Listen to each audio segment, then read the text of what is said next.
Hello बच्चों, कैसे हैं आप सब। मैं संतोष वर्मा, आपका प्यारा चैनल द स्टार क्लासेस में आपका स्वागत है। बच्चों, पहले हम लोगों ने होमोलिटिक विखंडन और हेट्रोलिटिक विखंडन के बारे में पढ़ा था। आज हम लोग मुक्त मूलक को जानें कि मुक्त मूलक होते क्या हैं, ये कैसे प्राप्त होते हैं, इनकी स्टेबिलिटी हम लोग कैसे देखेंगे, कैसे पता चलेगा कौन सा मुक्त मूलक ज्यादा स्थायी है, कौन सा मुक्त मूलक कम स्थायी है। मुक्त मूलकों की विशेषताएं हमको कोई पूछता है तो वो हम कैसे बताएंगे। तो एक एक करके सभी बातों पर विचार करेंगे। तो सबसे पहले आप जाने कि मुक्त मूलक होता क्या है। देखो, हमने पिछले टर्न पर पढ़ा था, जैसे ए और बी दो परमाणु हैं, जब इनका सहसंयोजी बंध अगर होमोलिटिक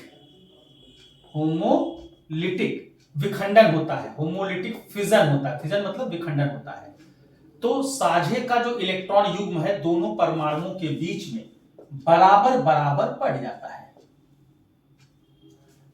तो हमने क्या जाना कि ए और बी दो एटम हैं, इनके बीच में एक एक इलेक्ट्रॉन का साझा हुआ है, अर्थात कौन सा बंध बना है, सहसंयोजी बंध।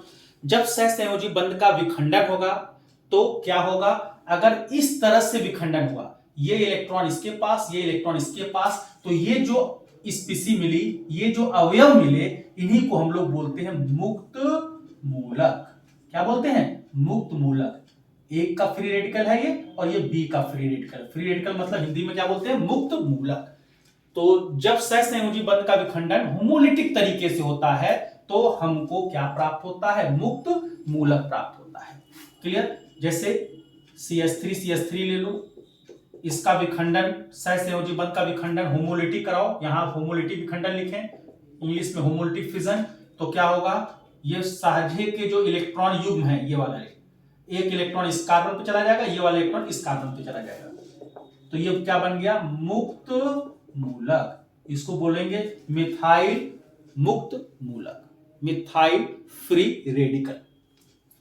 क्लियर? क्लोरीन क्लोरीन के बीच में मान लो सहसंयोजी बंध है, अगर इसका होमोलिटिक विखंडन होता है तो होमोलिटिक विखंडन में क्या होगा, साझे का इलेक्ट्रॉन युग्म दोनों परमाणुओं के बीच में बराबर बराबर हो जाएगा। ये इलेक्ट्रॉन इस पर आ जाएगा, ये इलेक्ट्रॉन इसके पास आ जाएगा, तो ये इलेक्ट्रॉन इस वाले क्लोरीन के पास, ये जो अवयव मिला ये क्या कहलाएगा? मुक्त मूलक। इसको बोलेंगे क्लोरीन मुक्त मूलक, दिस इज मिथाइल मुक्त मूलक।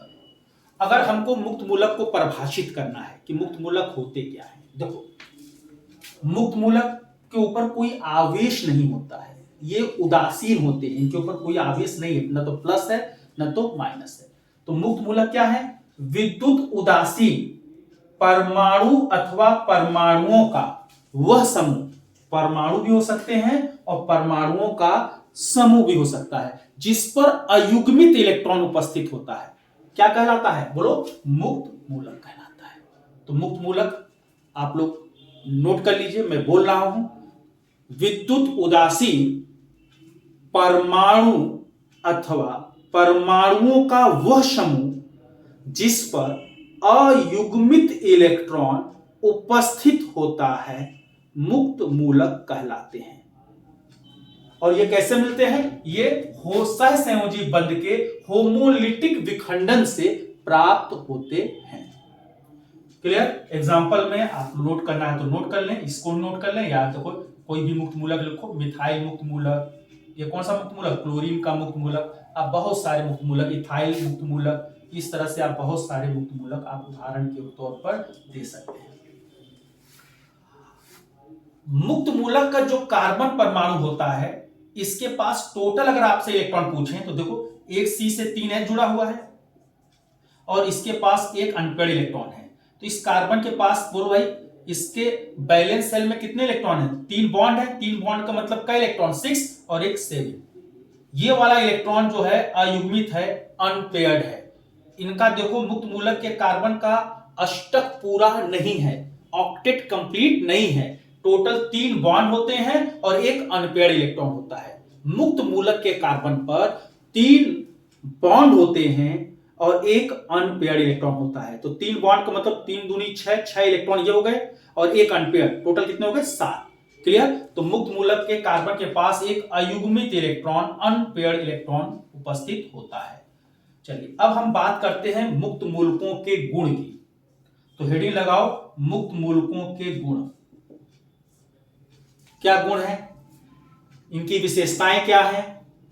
पहला बात बोलो भाई, ये होमोलिटिक विखंडन से प्राप्त होते हैं। जितने भी मुक्त मूलक हैं ये किससे मिलते हैं, बोलो, होमोलिटिक विखंडन से क्या होते हैं, प्राप्त होते हैं। दूसरा, ये विद्युत उदासीन होते हैं। देखो इनके ऊपर कोई आवेश नहीं है, ये विद्युत उदासीन होते हैं। तीसरा पॉइंट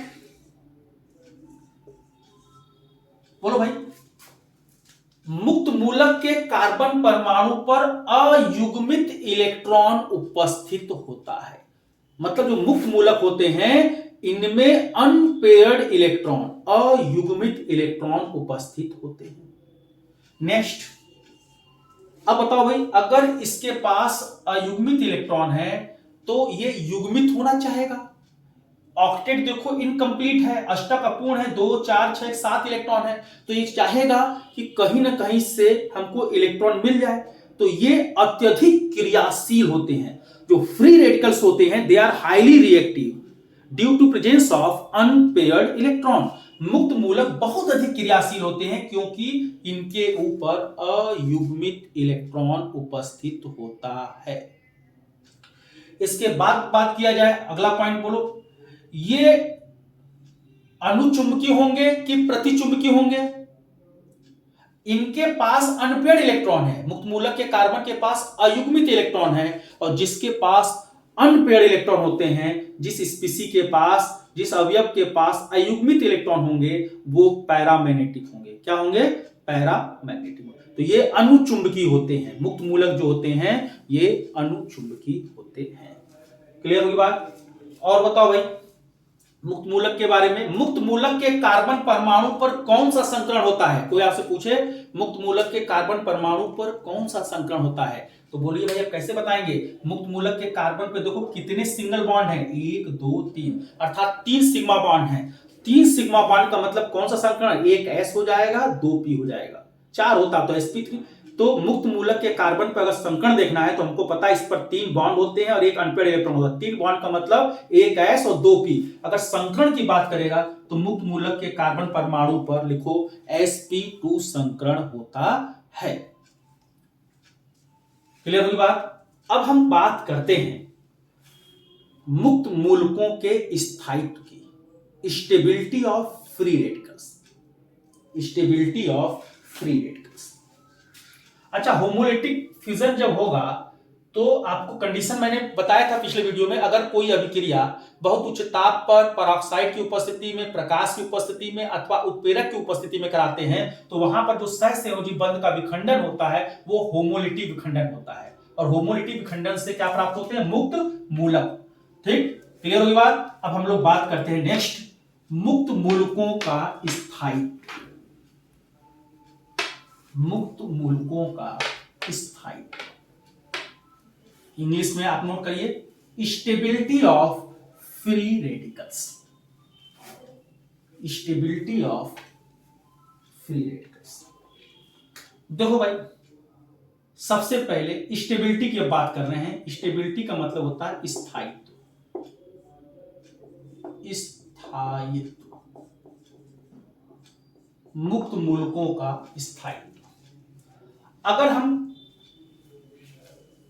एल्काइल फ्री रेडिकल की बात करें, देखो भाई हम 3 मुक्त मूलक लिखेंगे, एक प्राइमरी, एक सेकेंडरी, एक टर्सरी। ध्यान से देखिए, तृतीयक मुक्त मूलक, द्वितीयक मुक्त मूलक और एक लिखेंगे प्राथमिक मुक्त मूलक। देखो भाई ये कार्बन लिखा, इससे 3 कार्बन लगा दिए तो इस कार्बन को तृतीयक कार्बन कहते हैं। जिस कार्बन पर 3 कार्बन के बॉन्ड होते हैं वह कार्बन तृतीयक कहलाता है। इस कार्बन की वैलेंसी पूरी करो, हाइड्रोजन 3 लगा दिए, CH3 CH3 CH3। और मुक्त मूलक अगर इसको बढ़ाना है तो मुक्त मूलक के कार्बन पर 3 बॉन्ड होते हैं और एक अनपेयर्ड इलेक्ट्रॉन होता है, तो ये मुक्त मूलक बन गया। देखो भाई एक दूसरा मुक्त मूलक लिख रहे हैं, देखो ध्यान से,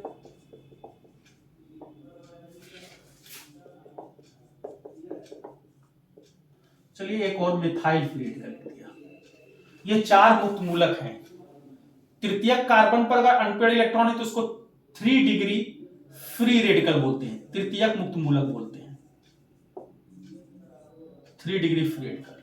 ये द्वितीयक मुक्त मूलक है, 2 डिग्री फ्री रेडिकल। आप हिंदी में तृतीयक मुक्त मूलक, द्वितीयक मुक्त मूलक, और प्राइमरी कार्बन पर अगर अनपेयर्ड इलेक्ट्रॉन है, देखो इस कार्बन पर एक कार्बन का बॉन्ड है तो इस कार्बन को बोलेंगे प्राथमिक कार्बन, और प्राथमिक कार्बन के ऊपर अगर अनपेयर्ड इलेक्ट्रॉन लगा दोगे, अयुग्मित इलेक्ट्रॉन लगा दोगे, तो इसको बोलेंगे प्राथमिक मुक्त मूलक। अर्थात इसको आप ऐसे लिख सकते हो 1 डिग्री, 1 डिग्री माने प्राथमिक मुक्त मूलक। मुक्त मूलक को क्या बोलते हैं? Free radical. थोड़ा बहुत इंग्लिश में भी आप लोग लिखने की कोशिश किया करें, 1 डिग्री फ्री रेडिकल, और इसको बोलेंगे मिथाइल फ्री रेडिकल। अब हम बात करते हैं इन चारों फ्री रेडिकल में, इन चारों फ्री रेडिकल में कौन कौन से? 3 degree free radical, 2 degree free radical, 1 degree free radical और मिथाइल फ्री रेडिकल में ज्यादा स्टेबल कौन है, किसका स्थायित्व ज्यादा है? इन चारों में कौन सबसे ज्यादा स्टेबल है? वैसे तो इनकी स्टेबिलिटी बहुत कम होती है क्योंकि इनके पास अनपेयर्ड इलेक्ट्रॉन होते हैं, लेकिन इन चारों में हम कंपेयर करने जा रहे हैं, तुलना करने जा रहे हैं कि किसकी स्टेबिलिटी ज्यादा होगी। तो जो मुक्त मूलकों का जो स्थायित्व है आप कैसे देखेंगे? हाइपर कॉन्जुगेशन इफेक्ट के आधार पर देखेंगे, हाइपर कॉन्जुगेशन इफेक्ट के आधार पर देखेंगे, अति संयुग्मन प्रभाव के आधार पर देखेंगे।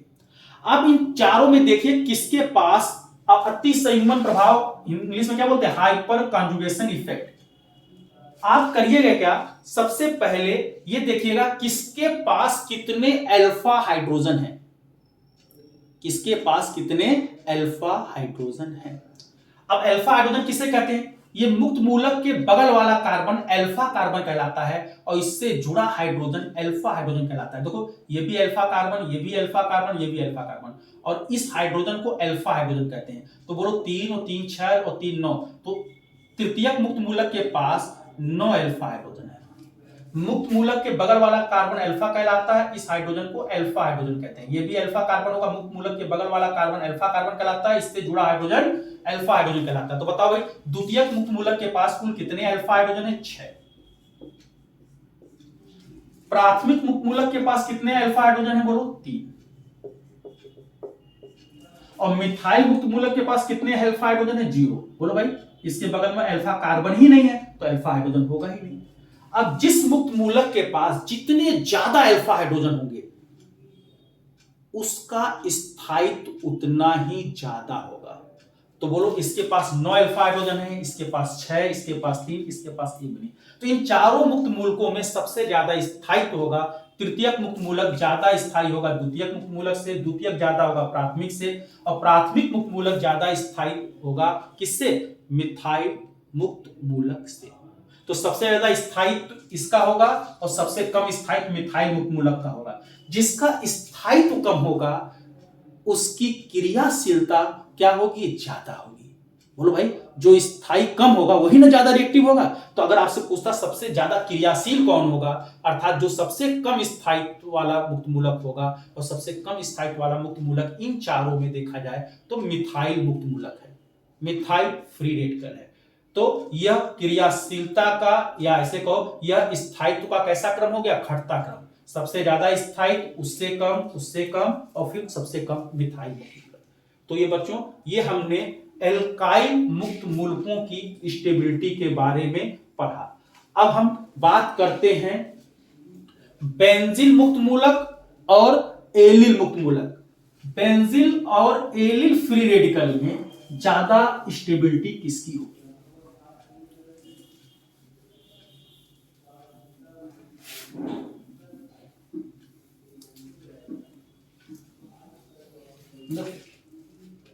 अब हम लोग लिखते हैं बेंजीन मुक्त मूलक। चलिए ध्यान से देखें बेंजीन मुक्त मूलक क्या होता है। देखो ये बेंजीन आपको बनाना आता है, बेंजीन में double bond, single bond, double bond, single bond, और इसके ऊपर CH2। देखो मुक्त मूलक के कार्बन पर 3 बॉन्ड होते हैं, गिनो, एक ये, 2 हाइड्रोजन मतलब 2 बॉन्ड ये, 3 बॉन्ड होगा, एक अयुग्मित इलेक्ट्रॉन। इसको बोलते हैं बेंजीन फ्री रेडिकल, रेडिकल माने मूलक, और एक मुक्त मूलक ये लिखते हैं उसको।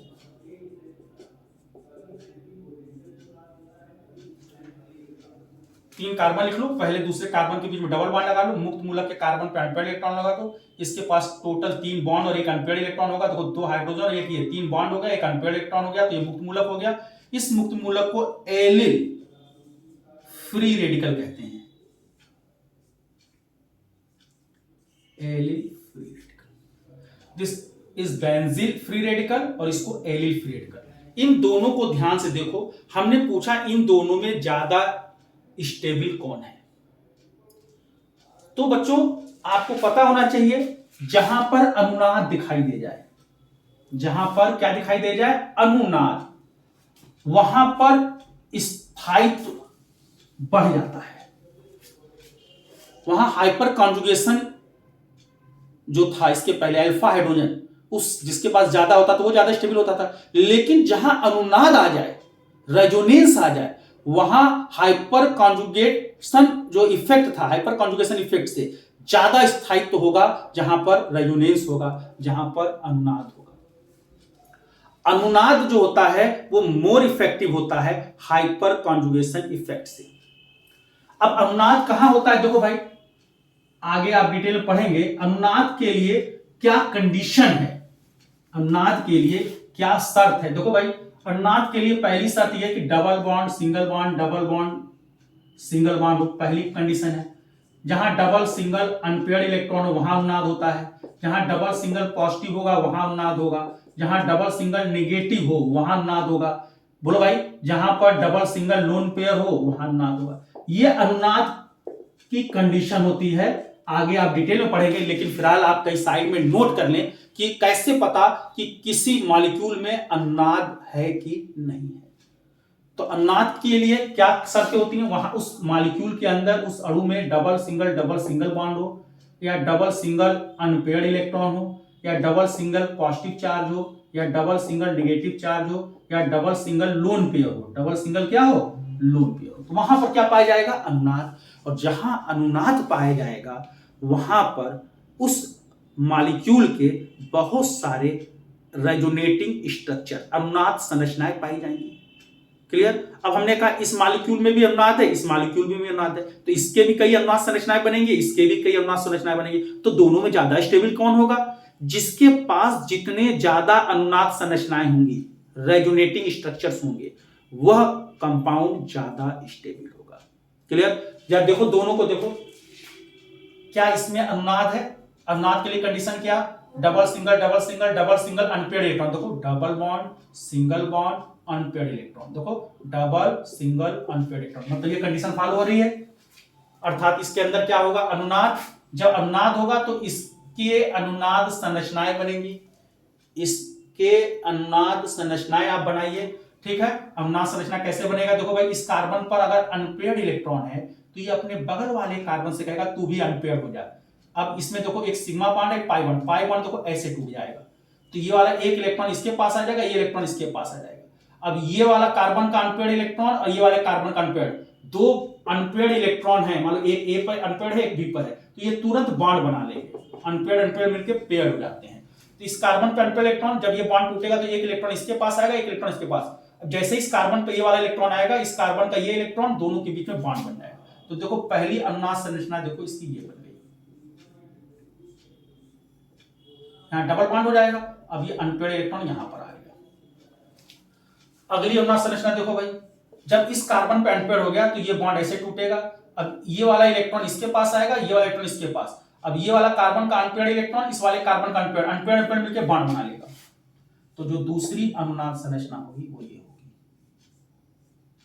देखो भाई यहां बॉन्ड आ जाएगा, अनपेयर्ड इलेक्ट्रॉन यहां आ जाएगा। ये आपने नोट कर लिया, इसको मिटा देते हैं। अब देखो भाई, अब ये वाला बॉन्ड टूटेगा तो ये वाला इलेक्ट्रॉन इसके पास आएगा, ये इलेक्ट्रॉन इसके पास, और ये वाला अनपेयर्ड इलेक्ट्रॉन इस कार्बन का अनपेयर्ड मिलकर यहां पे बॉन्ड बन जाएगा। तो अगली अनुनाद संरचना देखो भाई ये हो जाएगी,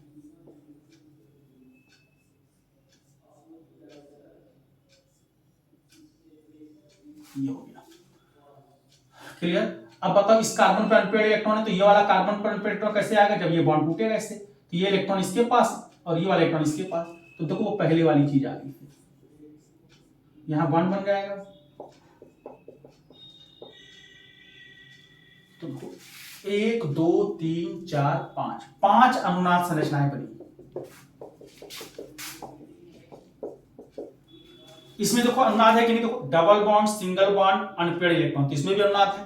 तो क्या होगा, ये बॉन्ड आप तोड़िए इससे, इस कार्बन पर अनपेयर्ड है तो ये कहेगा बगल वाले कार्बन से तू भी अनपेयर्ड हो जाए। ये अनपेयर्ड कैसे होगा, जब अपने सिग्मा बॉन्ड पाई बॉन्ड को ऐसे तोड़ेगा, ये इलेक्ट्रॉन इसके पास आएगा, ये वाला इलेक्ट्रॉन इसके पास जाएगा, तो जैसे ही ये इलेक्ट्रॉन इसके पास आएगा, इस वाले इलेक्ट्रॉन के साथ मिलकर डबल बॉन्ड बना लेगा और ये वाला इलेक्ट्रॉन इसके पास चला जाएगा।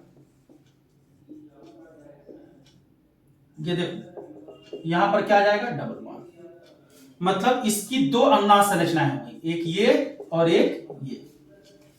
अब बताओ इन दोनों में बेंजील फ्री रेडिकल और एलिल फ्री रेडिकल में ज्यादा स्टेबिलिटी किसकी है, ज्यादा स्थायी कौन है, बेंजील मुक्त मूलक की एलिल मुक्त मूलक। जहां पर अनुनाद आ जाए तो वहां स्टेबिलिटी बढ़ जाती है, वहां हाइपर कॉन्जुगेशन इफेक्ट से भी ज्यादा इफेक्टिव होता है रेजोनेंस।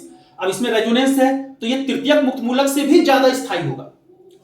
अब इन दोनों में अनुनाद है, दोनों में रेजोनेंस है, तो रेजोनेंस के द्वारा जो आप अनुनाद संरचनाएं बनाते हैं, रेजोनेटिंग स्ट्रक्चर बनाते हैं, दोनों को बना के देख लीजिए, जिसके ज्यादा रेजोनेटिंग स्ट्रक्चर बनेंगे, अनुनाद संरचनाएं जिसकी ज्यादा होंगी, वह मॉलिक्यूल उतना ही ज्यादा स्टेबल होगा। तो बेंजील फ्री रेडिकल के 5 अनुनाद संरचनाएं बनी, एलिल फ्री रेडिकल की 2 बनी, तो बोलो बेटा ज्यादा स्थायित्व किसका होगा, इसका। तो बेंजील मुक्त मूलक जो होते हैं ये ज्यादा स्थायी होते हैं एलिल फ्री रेडिकल से। क्लियर हुई बात, benzyl free radical more stable than allyl free radical more stable than due to having more regulating structure. Clear बात, तो बेंजील मुक्त मूलक का स्थायित्व एलिल मुक्त मूलक की अपेक्षा अधिक होता है, क्योंकि बेंजील मुक्त मूलक की अनुनाद संरचनाएं एलिल मुक्त मूलक की तुलना में क्या है, अधिक है। समझ में आ गया बात बेटा। अब हम बात करते हैं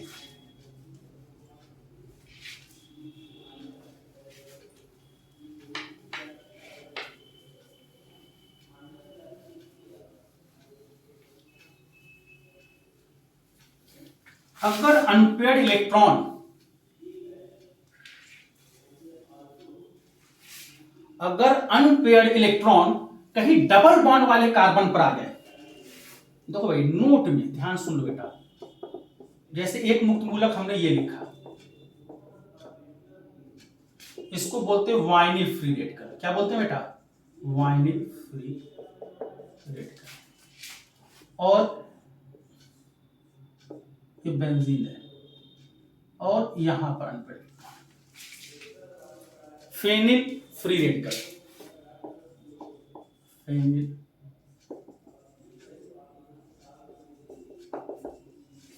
अगर डबल बॉन्ड वाले कार्बन पर अनपेयर्ड इलेक्ट्रॉन है, देखो डबल बॉन्ड वाले कार्बन पर अनपेयर्ड इलेक्ट्रॉन, तो ये बहुत लेस स्टेबल होते हैं, बहुत लेस स्टेबल होते हैं, बहुत कम इनका स्थायित्व होता है। क्लियर हुई बात समझ में आ गई।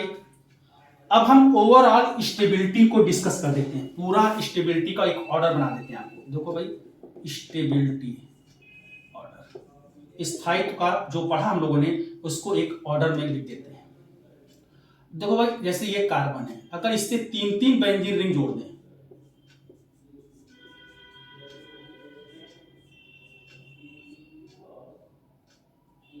चाहे double bond single bond double bond बनाओ भाई, देखो डबल सिंगल डबल बनाओ, डबल सिंगल ऐसे बना लो।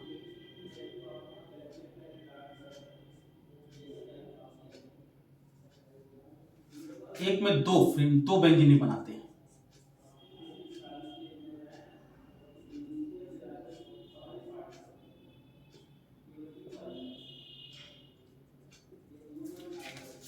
एक इसके पहले बेंजील फ्री रेडिकल आपने बनाया था,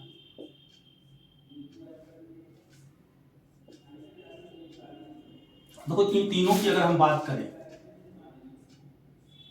इन तीनों में अगर हम स्थायित्व की बात करें तो बोलो कौन ज्यादा स्थायित्व होगा, इसमें तो अनुनाद है ना, double single unpaired electron, double, इसमें भी देखो डबल सिंगल अनपेयर्ड, इसमें दो दो रिंग आ गया, तो इससे भी अनुनाद संरचनाएं बनेंगी, इससे भी अनुनाद संरचनाएं बनेगी, तो इन दोनों में इसमें ज्यादा अनुनाद संरचनाएं बनेगी।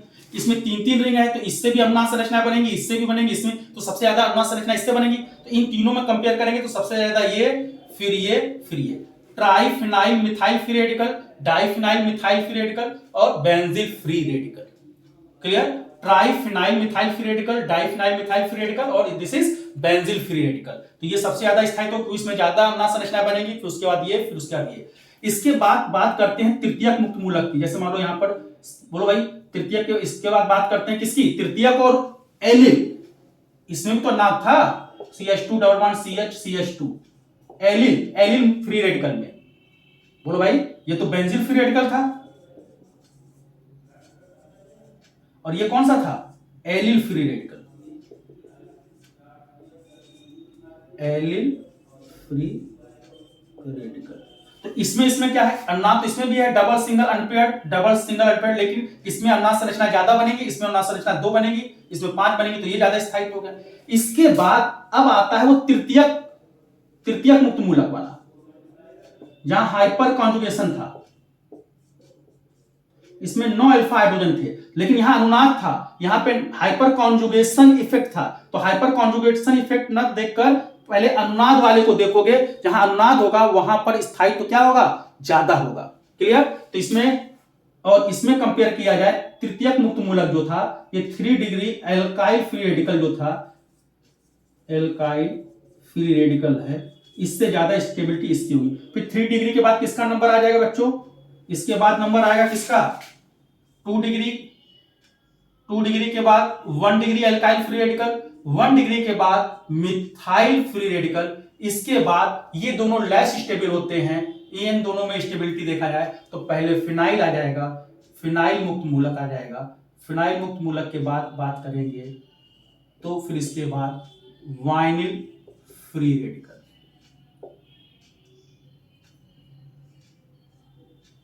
ये स्थायित्व का कैसा क्रम हो गया? घटता क्रम। इसको नोट कर लीजिए, स्क्रीनशॉट ले लीजिए।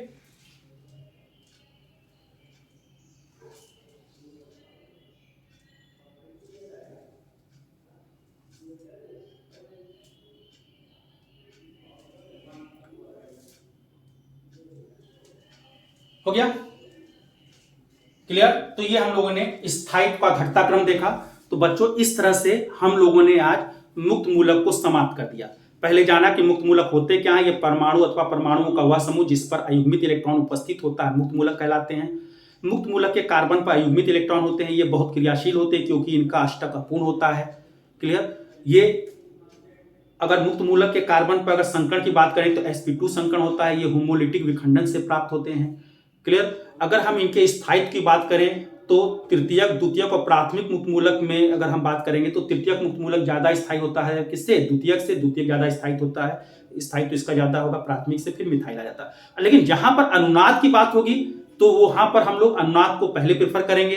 क्लियर? जहां अनुनाद होगा, और अनुनाद में भी जिसमें ज्यादा अनुनाद संरचनाएं बनेंगी वहां स्टेबिलिटी या स्थायित्व क्या होगा? ज्यादा होगा। और कभी भी याद करो, डबल बॉन्ड वाले कार्बन पर अगर अनपेयर्ड इलेक्ट्रॉन है तो ऐसा मुक्त मूलक बहुत बहुत कम स्थायी होता है, जैसे फिनाइल फ्री रेडिकल और वाइनिल फ्री रेडिकल।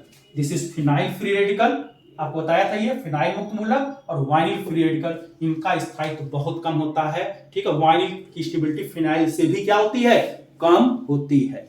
तो बच्चों आपसे अनुरोध है कि आप चाहते हैं नए नए वीडियो देखना तो आप अधिक से अधिक हमारे वीडियो को शेयर करें, सब्सक्राइब करें, ताकि हम आपको नए नए बढ़िया बढ़िया टिकी वीडियो आपको भेजते जाएं। Thank you.